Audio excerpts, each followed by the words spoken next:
Joining us now, Republican Congressman from New York, Nick LaLota. He is one of 20 Republicans who voted against Jim Jordan's bid to become Speaker yesterday. Congressman, it's great to have you. Appreciate it. Good morning. It's interesting. Jim Jordan said yesterday to Lauren's reporting, no one in our conference wants to see any type of coalition government with Democrats. What do you say? Would you be supportive, vote for a resolution that would empower the Speaker pro tem, Patrick McHenry? Try to keep the government open, let's say?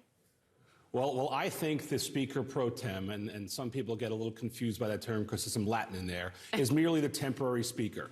And when there's a vacancy in the office of Speaker, I think the Speaker pro tem not only can act, he or she should act, much like the way a vice president can or should act in a vacancy in the office of president. There should be a continuity of government. This position, the Speaker pro tempore, was contemplated post 9/11 specifically for the continuity of government. Business should go on in the House of Representatives in spite of there being a bona fide Speaker, and we should accept the fact, and it does not require a vote in my opinion. The Speaker pro tem has every right, duty, and responsibility and authority to act in the absence of a bona fide Speaker. I would encourage that he do so right away. Full capacity as a vice president would in the analogy you're giving? One more time on that, please. Just with full capacity of the Speaker, with the full abilities of a Speaker as a vice president would in the analogy you just gave? Yeah, absolutely. Has every duty, right, and responsibility of a bona fide Speaker. This is not a position merely to be a caretaker of the election of the next Speaker. We have a clerk of the House of Representatives that can do that administrative function. This position was contemplated post 9/11 when our country was under attack and we contemplated losing multiple elected officials at the highest level. Of course, logic would dictate and would not need to have gone to law school to come to this conclusion that the Speaker pro tem absolutely has every right, duty, and responsibility and authority to act in the absence of a bona fide Speaker. Congressman, I think the rub here, or the tension here, is that Patrick McHenry, who is the Speaker pro tem, does have people that have gone to law school that disagree with your interpretation. I'm not saying who's right one way or the other.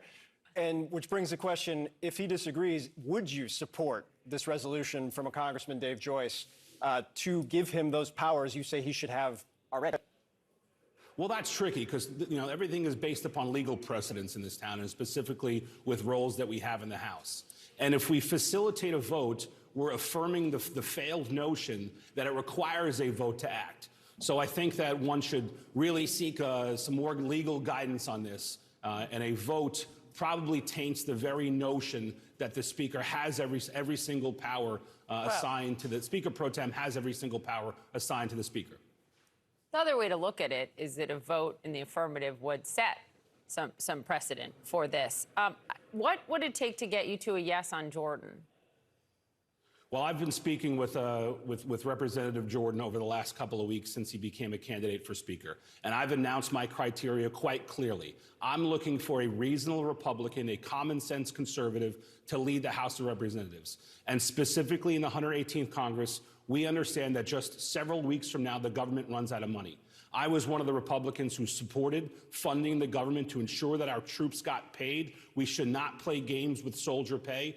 And I've asked every single candidate for Speaker who has approached me in the last couple of weeks, will you ensure the government gets funded?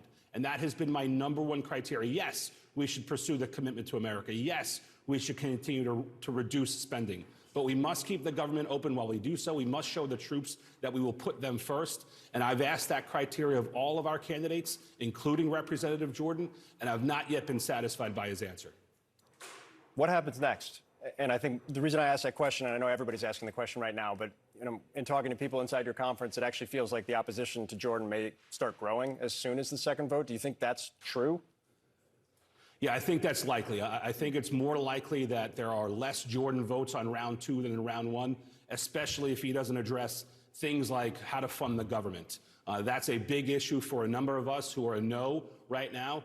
If there is no specific resolution on that, and we're not looking for promises, we are looking for bona fide actions, statements which will make it very clear that we're not going to play games with soldier pay moving forward. Yes, we should negotiate with the administration who is weak on the border, who is spending a whole bunch of our future generations' tax dollars. We should negotiate from a position of strength, but to use soldier pay as a bargaining chip is a red line for me.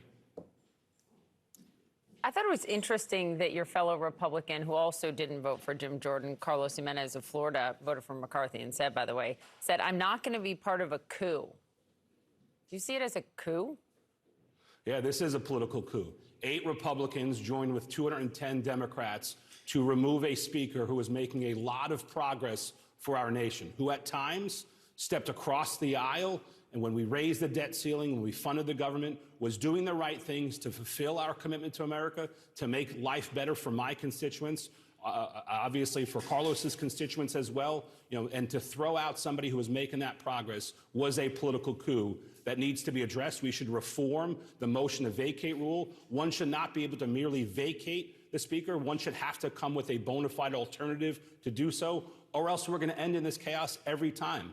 It took McCarthy years to build relationships and to gain confidences and trust to get elected by his peers.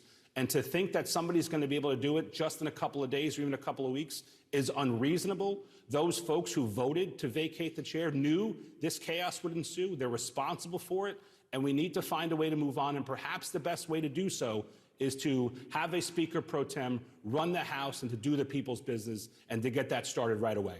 Congressman Nick LaLota of New York, we appreciate your time, sir. Thank you. Thanks.